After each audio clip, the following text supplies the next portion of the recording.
चैतन्यमनोभीष्टं स्थापितं येन भूतले स्वयं रूपं कदा मह्यं ददाति स्वपदान्तिकं वन्देऽहं श्रीगुरु श्रीयुतापदकमलं श्रीगुरून् वैष्णवाञ्च श्रीरूपं साग्रजातां सगणा रघुनाथान्वितं तं सजीवं साद्वैतं सावधूतं परिजनासहितं कृष्णचैतन्यदेवं श्रीराधाकृष्णपादान् सगणा Lalita श्रीविशाखान्वितञ्च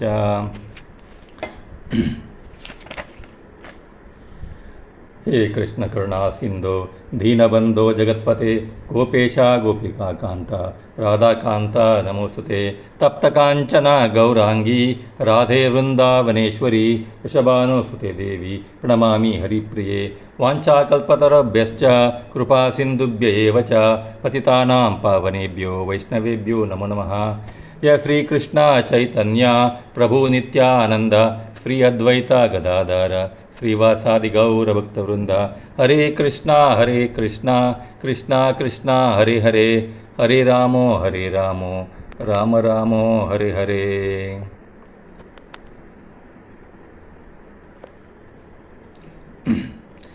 A warm welcome to all the Vaishnavas and Vaishnavis for the today's class. And today I've been given the task of speaking on 6th chapter. And Param Dayalu Prabhuji gave me instruction that I should do the recap of the first 6 chapters, first five chapters, so that we can continue with the 6th chapter. So, Bhagavad Gita, there are total all 18 chapters are there, and it is divided into 3 sections. The first section, first 3 chapters comes in Karma Yoga, and it has 279 slokas. And the middle 3 chapters are of Bhakti Yoga. It contains 209 slokas, and last 3 chapters is Jnana Yoga, that is contains 212 slokas. Then last three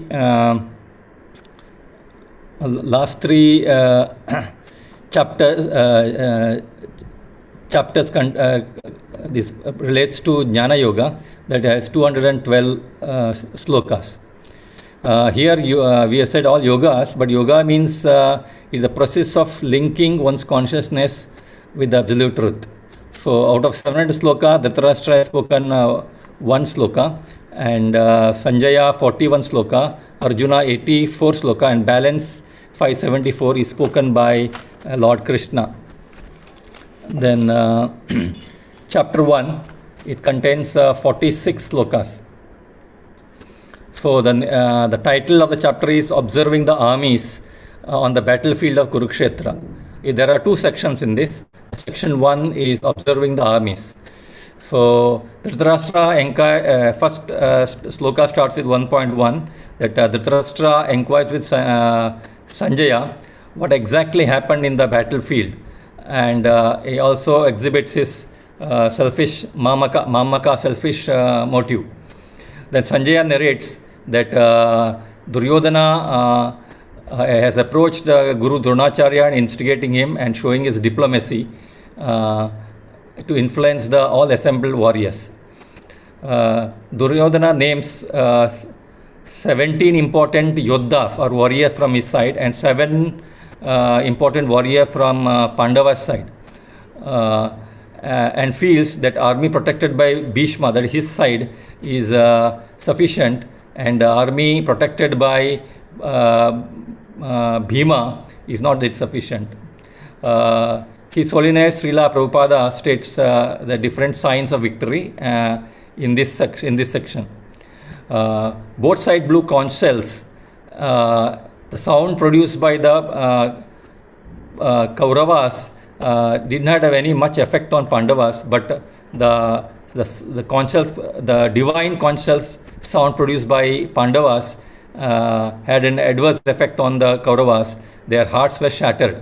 This is one of the signs of victory of Pandavas. On the request of Arjuna, Lord Krishna takes his chariot in between the 2 armies and tells, "E Partha, behold." So this is on observing his On the other side, the enemies, he finds his grandfather, then his guru and other relatives and friends. So he is overwhelmed with compassion and he fell into grief. The second section is from 1.28 to 1.46. That's Arjuna's lamentation and accepting Krishna as Guru. So the first reason he gives not to fight is compassion, that is he discussed in 1.28 to 1.30. He says, how can I kill my kith and kin? Second, that has been refuted by Krishna in 2.11 to 2.30. The second reason given is loss of enjoyment. How can one enjoy things that are tainted with blood of one's relatives?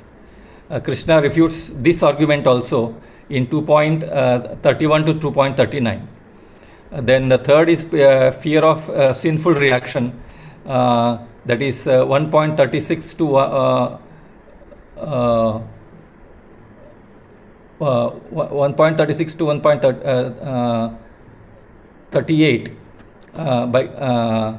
He says, by killing so many warriors in the enemy side, one will incur sin. So Krishna refutes this also in 2.38 to 2.53. Then he gives the fourth reason, a destruction of family tradition. He discusses in 1.39 to 1.43.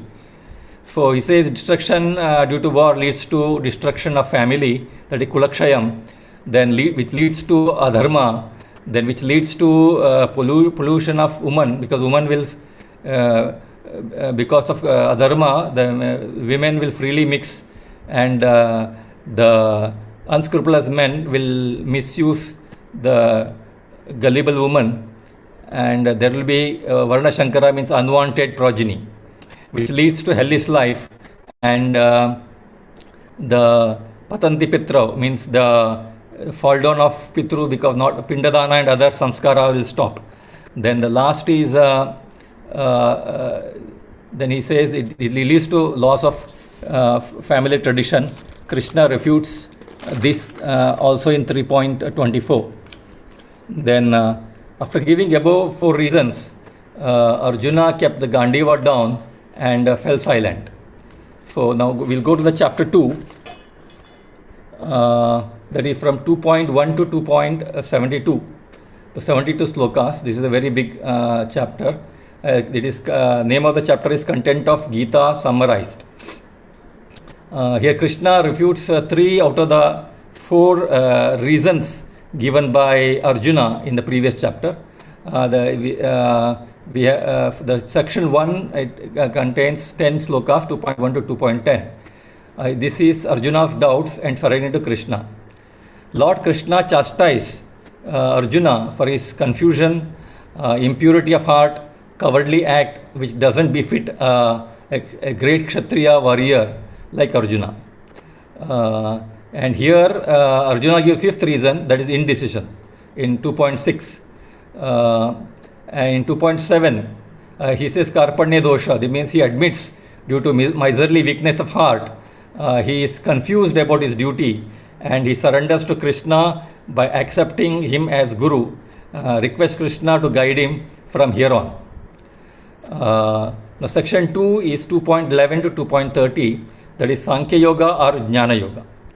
Here Krishna refutes the first argument, that is compassion, that is given in expressed by Arjuna in 1.28 to 1.30.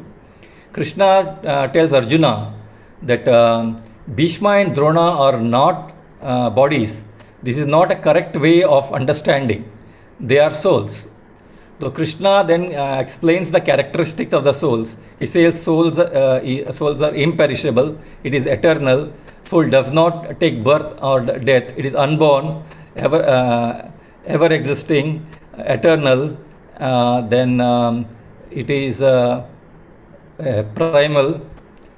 Even when the body is slain, the soul is not slain. Soul cannot be cut, burned, moistened or dried. Soul cannot be dissolved, it is immeasurable, and it cannot be divided. It is inconceivable, invisible and unchangeable. and it is amazing. He says the size of the soul is 1 by 10,000 part of tip of a hair. He further says a person who is born is sure to die. Jatasya dhruva mrityu. Then body is outer covering of soul. It is a foolishness to lament for drowning of a cloth. Suppose a person is drowning, it is okay if you compassionate or lament for that person. But a cloth is drowning, it is foolishness. And he gives one more example to explain this. Just like a person gives up the old garment and takes a new garment, similarly soul gives up the old garment, old body, and takes up a new body. Even in this life also, soul passes in the different stage of the life.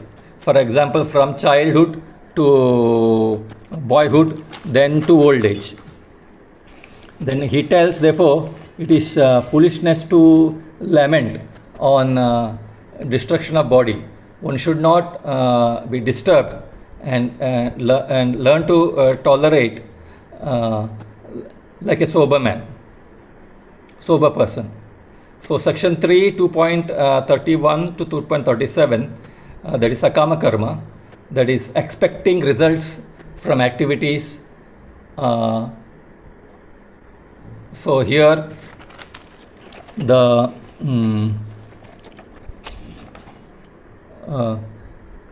Krishna tells that one performs one prescribed duty as per varnasrama dharma. Therefore, Arjuna's prescribed duty is to protect the dharma and protect the people, his citizens. If he fails to, then he gives what are the adverse effect if he doesn't perform his duty, that is not performing, that is not fighting. He will incur sin, lose reputation. People will think that Arjuna fled battlefield out of fear, and chide him with unkind words. For great warriors like Arjuna, such a dishonor is worse than death. Krishna says fighting is beneficial. It is a win-win situation. If you win, you can enjoy the earthly kingdom, and if you die, you can get a heavenly planets. The section 4 is 2.38 to 2.53, Buddhi Yoga or Nishkama Karma Yoga. Work without attachment, result. Here Krishna refutes the third argument, that you will get a sinful reaction. Krishna tells in this section to fight that the prescribed duty without attaching to the results, due to which Arjuna will not incur any sin. Krishna tells fight for the sake of duty without concerned about happiness or distress, loss or gain, victory or defeat. Then in 2.47, that is the definition of Karma Yoga, he says you have a right to perform your duty. You are not entitled for enjoy or suffer the fruits of action. Do not consider yourself as cause of the action. Also, do not attach yourself for not doing your prescribed duties. So, advantage of Buddhi Yoga, Krishna tells, is no reaction, that is akarma, free from cycle of birth and death, indifferent to Vedas, and achala buddhi, that is Sthita Prajna. When Arjuna hears the Sthita Prajna, he wants to know more about it. So Krishna tells that when that Sthita Prajna is a sadhu situated in Krishna consciousness with a steady mind and steady intelligence. He has no material expectations. There are so many symptoms of the prajna. I will skip it because there's no sufficient time. And then there is we'll go to chapter 3, Karma Yoga. Section 1 is 3.1 to 3.2. Arjuna asks, I am confused about my whether Karma Yoga or Jnana Yoga and cannot make out what is good for me. So,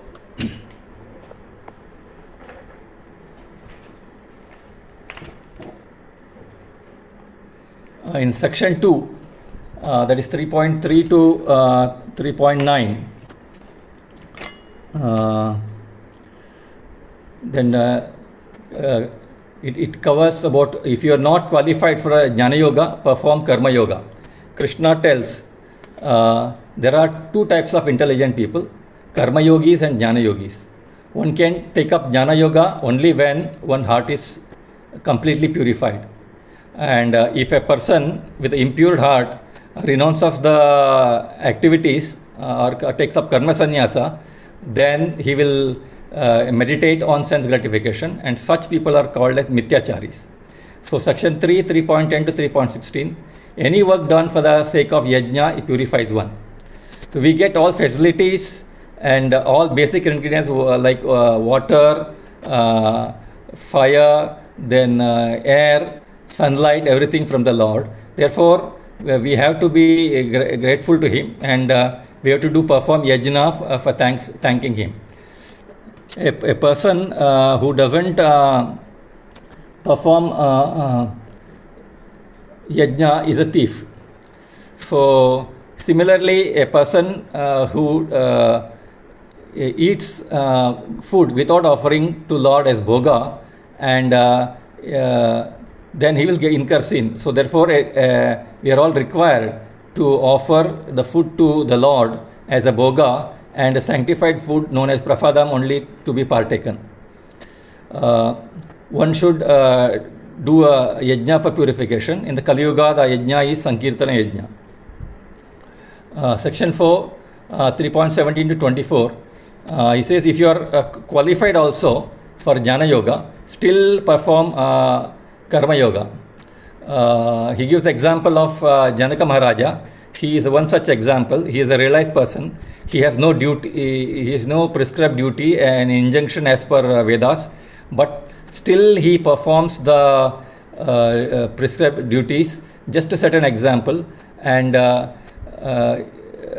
establish dharma. Even Krishna also says that he is performing the duty just to set an example for others.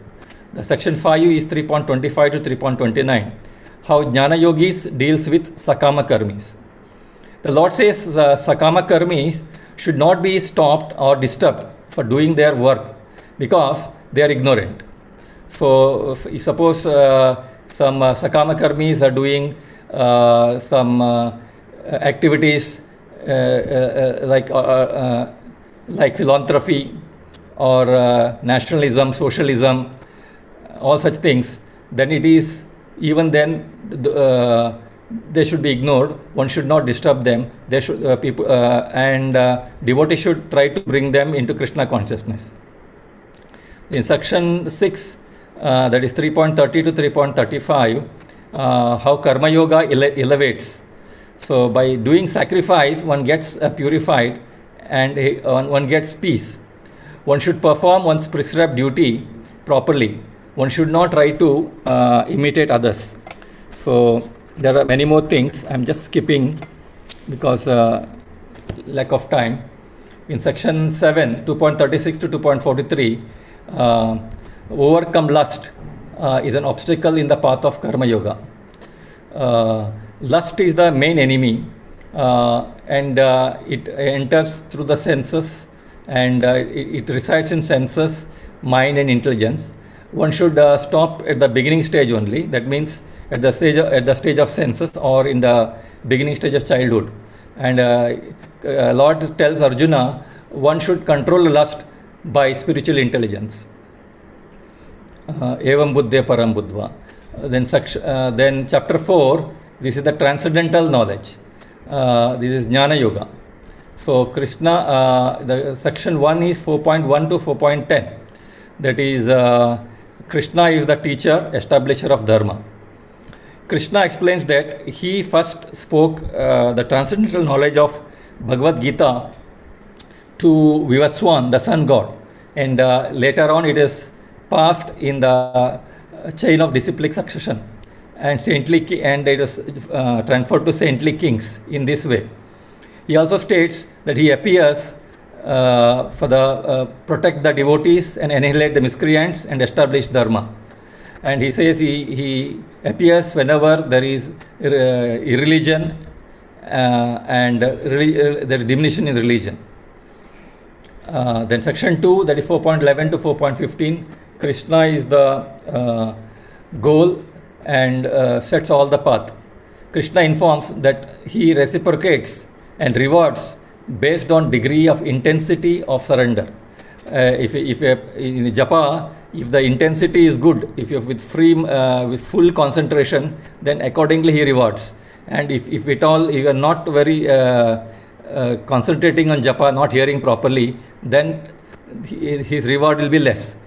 So people approach demigods for quick results. Lord created varnasrama system based on modes of material nature and work. Now section 3, 4.16 to 4.23, Krishna advises Arjuna to perform karma yoga. Understanding karma yoga is very difficult. Krishna says even for intelligent people also it is very difficult to understand. He explains in detail about what is inaction and action, and what is action in inaction, that is akarma, vikarma and karma. So I think we already covered it, so I will not go in details. So section 4 is 4.24 for 4.33, achieving Jnana Yoga through sacrifice. Any action done for the pleasure of Krishna is in a yajna. So different people perform different kind of yajnas. So there are a lot of yajnas are said, the worshipping of demigods, then how the impersonalists perform yajna and merge in the Brahman, then about how the householders to control their senses, and how brahmacharis avoid sense gratification, and there is then jnana yogis and ashtanga yogis, they control their senses, and then other yajnas like the mention is made of dravyamaya yajna, tapo yajna, yoga yajna and swadhyaya yajna. So the purpose of all the above yajna is to purify oneself. So in 4.34 to 4.43, Krishna glorifies, tells about glorification of jnana. He says jnana removes all the illusion. It makes a person to think that all living entities are part and parcel of the Lord. Knowledge is like a boat, and even a greatest sinner can use the knowledge to cross over the ocean of ignorance. The knowledge burns all the sins just like fire burns the firewood. One should, then he says in 4.34, one should approach a bona fide spiritual master who has come in disciplic succession to get a true knowledge.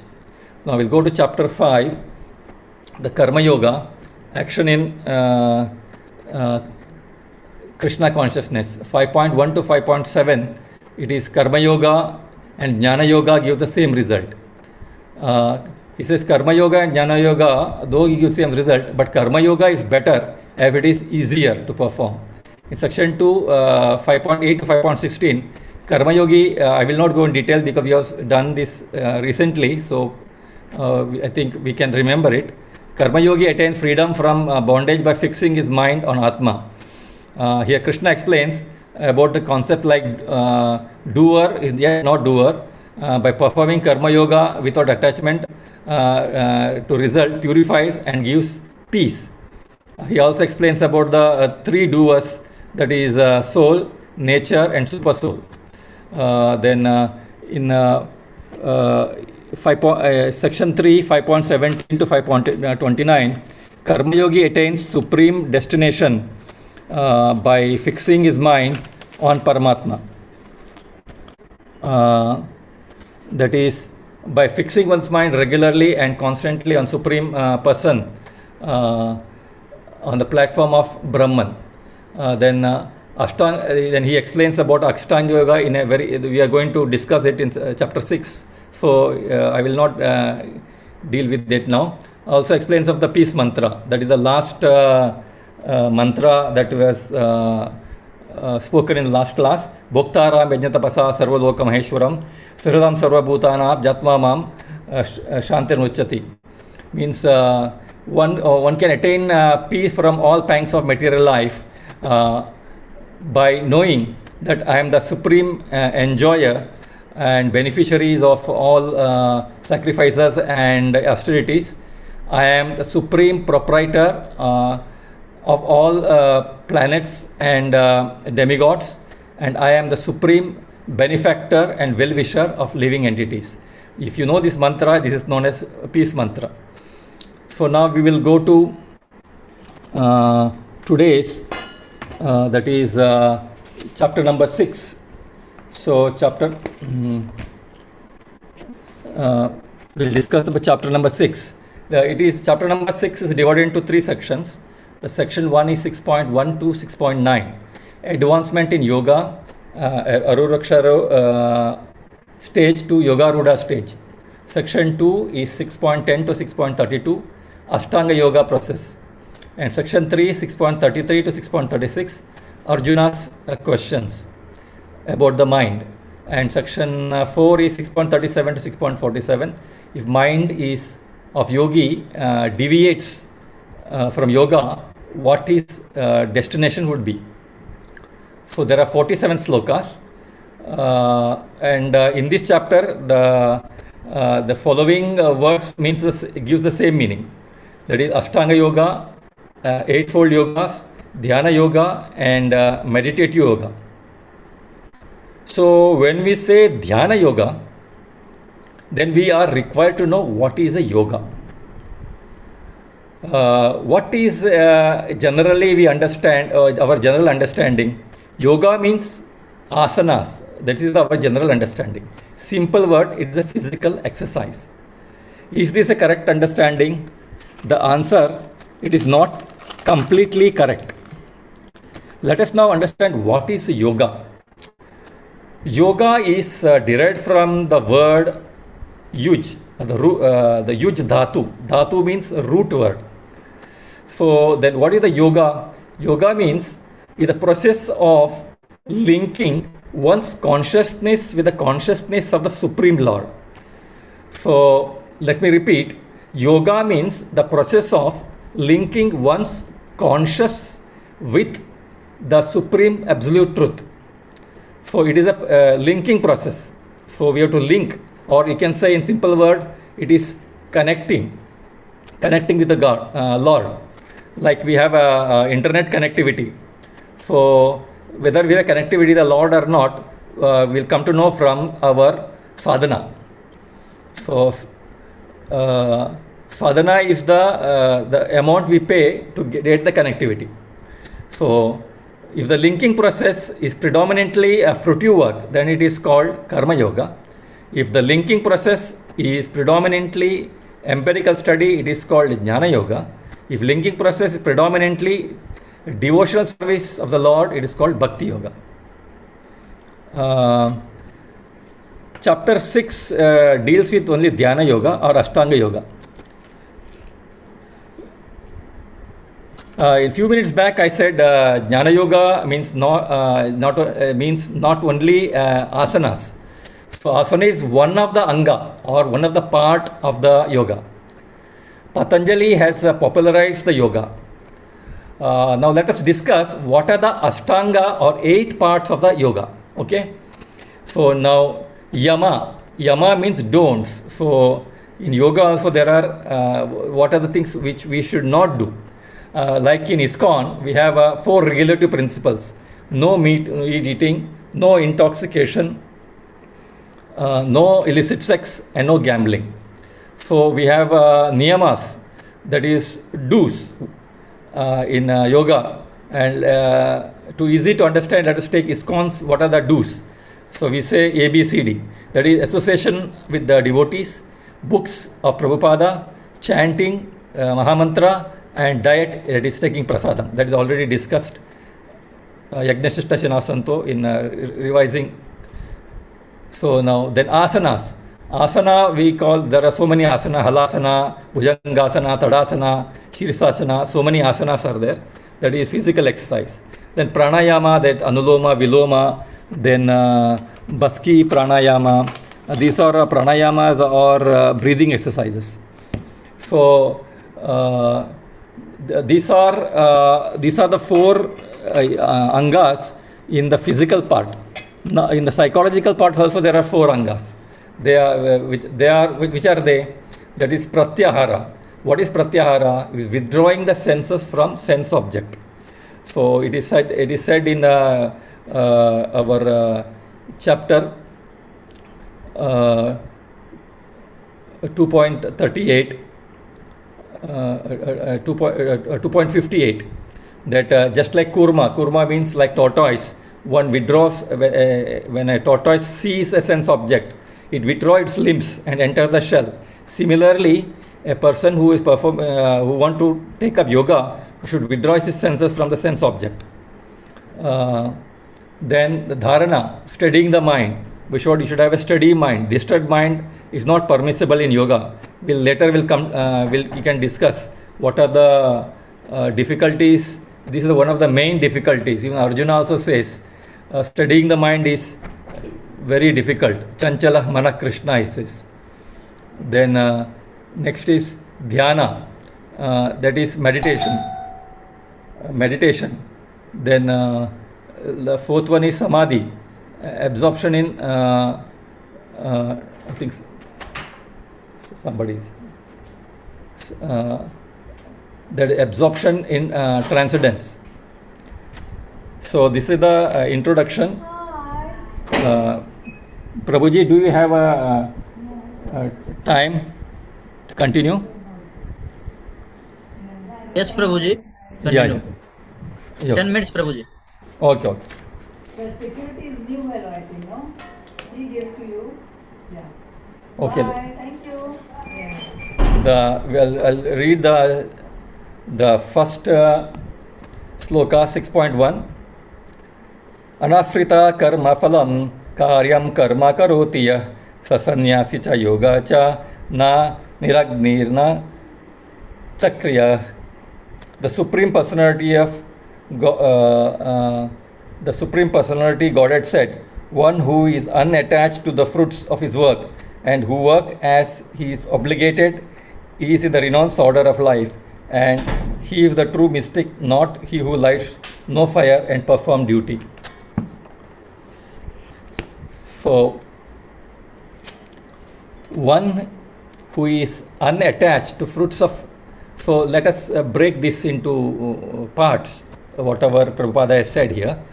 One who is unattached to fruits of action, who is a true mystic. He gives a definition of who is a true mystic, that is true yogi. One who is unattached to fruits of action, that is nishkama karmi, that we already defined in 2.47, and who performs his obligatory duties in renouncing the results. Not he who lights no fire. So what does this means? Not he who lights no fire. This means not performing the prescribed duties. For example, Brahmana has to do Agnihotra and Yajna, for which he has to light the fire. So here he says a yogi is not a person who does not perform his duties. So one should renounce the results like a sannyasi. In 5th chapter, Krishna defined sannyasi as na dveshati, who does not hate, na kankshati, who does not desire, nirdvanda means free from dualities. Why one has to control, one has to continue Nishkama Karma Yoga even after one verifies, one purifies his hearts. And as we already discussed in chapter 3, to set example and to be on the safer side. This will be discussed further in this chapter. The Prabhupada says in the purport, Karma Yoga is better than Ashtanga Yoga because controlling mind and senses in Ashtanga Yoga is very difficult. I can't remember the sloka, somewhere later it comes in this chapter only that Arjuna says Chanchala Mana Krishna, that is later he says that he is of a great caliber, it is very difficult to control the mind. It is easier to control the wind, but it is very difficult to control the mind. Everyone is working for the self or extended interest. Extended altruism, socialism, these all the extended interest. Then the sannyasis or impersonalists, they also have a desire. Desire for liberation or merge with Parabrahma or Brahma Jyoti. Mystic yogis, they seek the mystic power which is called as Siddhi. Then who is a perfect sannyasi or perfect yogi? Those who work only for pleasure of Krishna, that is Samsiddhi Haritoshanam, for the pleasure of Krishna, without any self-interest.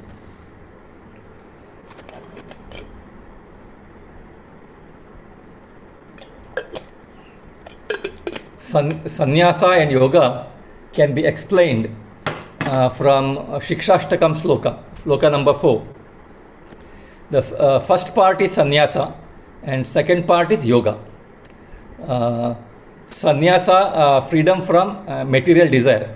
He says, na dhanam, na janam, na sundari, kavitam va jagadisha kamaye.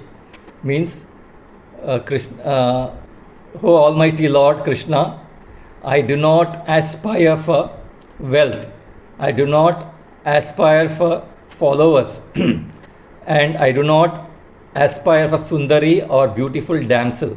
So this is the part of sannyasa, means renouncing. The yoga part comes in the same sloka, that is attachment to Supreme. Mama janmani janmanishware bhavatat bhaktir ahituki tvayi. Ahituki tvayi. Mama janmani janmanishware bhavatar bhaktir ahituki tahi. In every birth after birth, in every birth, hey Lord, grant me a bhakti, devotion towards you. So this is the greatest prayer, and I pray this prayer every day, because one of the class, actually Prabhuji told, he asked, what is the your prayer you want to do? Then he suggested, this is the best prayer.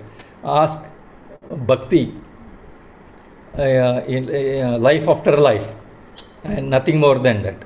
And don't ask for nadhanam, najanam, sundari. Don't ask for wealth or followers or opulences. Ask only for bhakti. So sannyasa is giving up of work.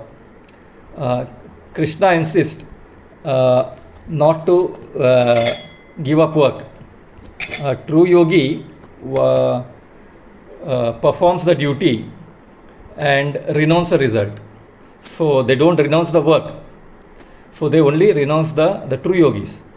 And Ashtanga yogis, the first they perform the duties in preliminary stage, that is yoga ruruksha stage. This will come in, I think, 6.3, we will be discussing that. I don't think we can discuss that today. The first is to perform duties to purify one's heart, and in the yoga ruruksha stage. And when one person is purified and he is advanced into the next stage, that the advanced stage, it is known as yoga ruda stage. And here he can renounce the work. Means he is not supposed to do any prescribed duty, because it is considered as a hurdle in his meditation. So now we from all the chapter, let us try to summarize it. First, Nishkama Karma Yoga, one person has to do. Why we have to do Nishkama Karma Yoga? We have to do Nishkama Karma Yoga to complete purification from all anarthas. So it is complete, not partial purification. If you do partial purification and come out, then you are called as Mithyachari. So you have to do a complete purification from all anarthas. Then we have three options. So what is the first option? To continue to perform Nishkama Karma Yoga, then you can get liberation. Or take the path of Jnana Yoga, then that we have discussed in the previous chapter, then liberation. Or practice Ashtanga Yoga, which we are going to discuss in this chapter, and take the liberation. Now we can go to the 6.2, I think one last I will try to sum it up very fast. Yam sannyasam iti prahur yogam tam vidi pandava nahai asanyusta sankalpo yogi bhavati kaschana. So the meaning, what is called renunciation, you should know to be the same as yoga or linking oneself with the Supreme. O son of Pandu, for one, can never become a yogi unless he renounces the desire for sense gratification. So very important is one has to renounce the desire for sense gratification. So yoga and sannyasa both are same. One can never become a sannyasi unless he renounces sense gratification.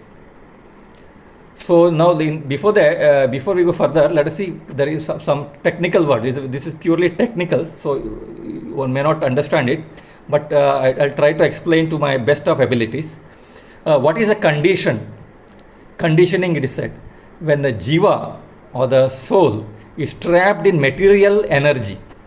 So there is antaranga shakti, baharanga shakti, that is a spiritual energy, and material energy, tatastha energy. So material energy, that is also called maya. So when jiva is trapped in maya, then it is said that jiva is in a conditioned state. So when the jiva is said to be a natural state, when he is aware of supreme, that is spiritual energy, and also the material energy, that he knows soul and super soul. So real sannyasa yoga or bhakti implies, that is, knowledge of one's constitutional position and and act according to it. Just a minute.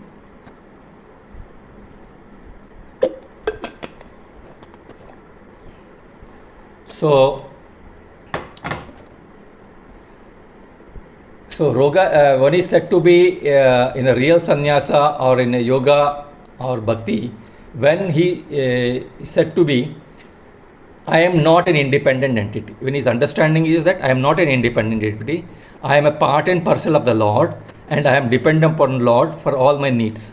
The second is I am part and parcel of the Lord. Third is I am the marginal energy. I am the tatastha shakti. The fourth is I am not in the conditioned states. That's what I explained. That conditioned state is that comes under the influence of maya. Then fifth is I am always in the natural state of life. So that is, I told, who has a knowledge of Atma and Paramatma.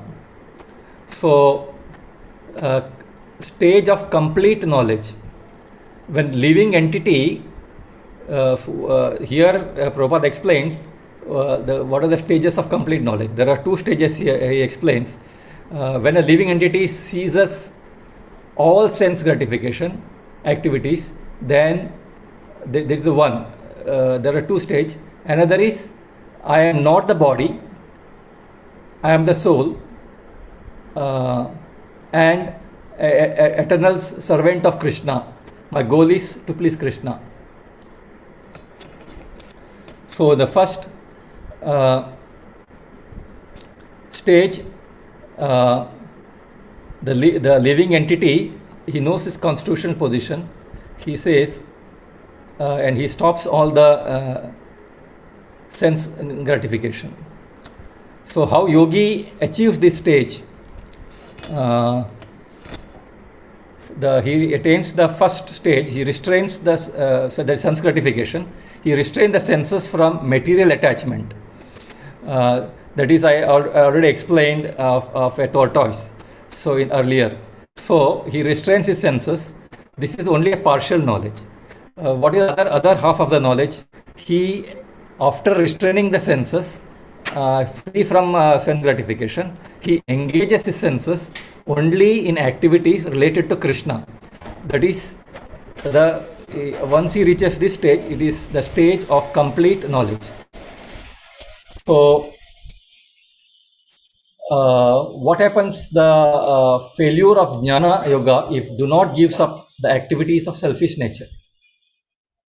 So what is the real aim of life? It is to realize my life to know the self. Divere Surupere Hoy, Krishnere Nityadas, who I am, first self-realization. The second is to give up self-satisfaction by knowing that I am not, I am the servant of the Lord. And second is to satisfy the Supreme. That is our goal. What is our goal? Samshiddhi Haritoshanam. That means always try to please the Lord. The who fails in this aim, I think I'll finish, I'll sum up.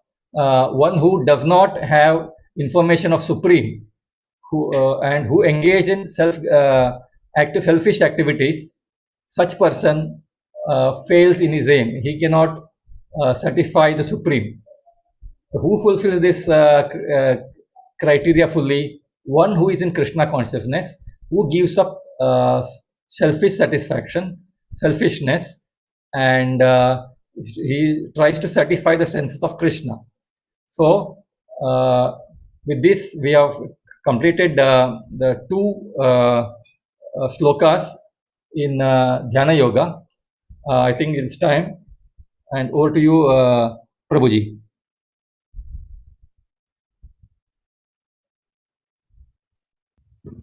Hare Krishna, Prabhuji. Very nicely explained, Prabhuji, all the 5 chapters. And also you started 6th chapter, so two slokas. Hare Krishna, Prabhuji. Hare Krishna.